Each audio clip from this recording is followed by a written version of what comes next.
probably it's useful to bring it down to something very specific. Let's come back to the population white paper. During the debate, the position taken by the Workers' Party is that enough is enough.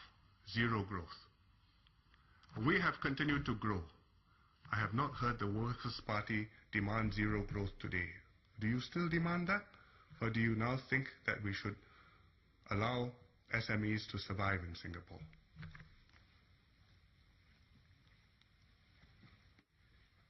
We had made a calculation at a point in time of debating the population white paper, and that if we continue to allow the foreign workers to grow, it will be untenable in the future population growth. And thereby, we decided that we need to keep the population number in check. And one way of doing it, of course, is to freeze the foreign workers' growth in number.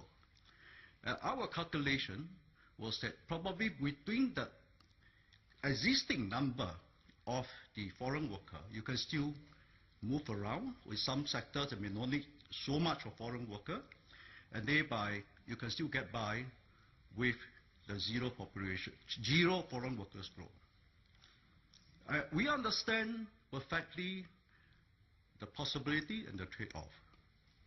That is our position at that point in time. We have not objected subsequently or grilled the government for why are not doing it, because that's our view, that it should have zero population growth, but the government decided otherwise. There's a way of doing it. We have said our piece, but we have to respect the decision of the government to move on. But our message has got across. We cannot sustain continuously the kind of population growth plan the government is planning.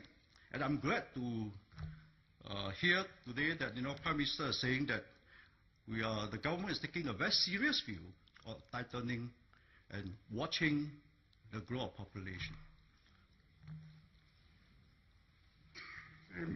Madam Speaker, after all this complicated explanation, I don't know whether Mr. Low Teow Kiang still stands by what was said in Parliament in the White Paper debate last year.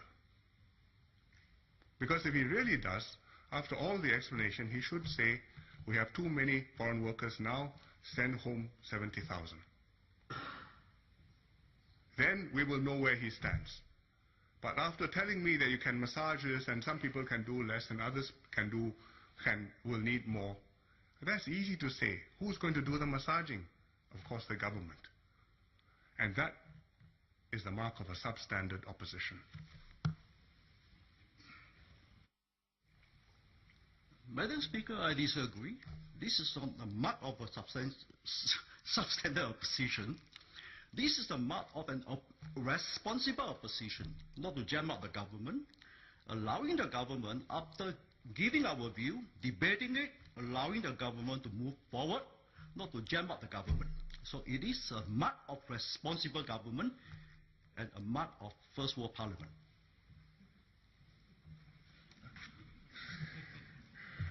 Madam Speaker, we have to call a spade a spade. If you have changed position and your previous position was wrong, say so. If you hold by your position, have your guts to reaffirm it and take the consequences. But to weasel away, play with words, avoid the issue, and then claim to be responsible, that is what we fear can drive Singapore's politics into the same place where many other countries have gone.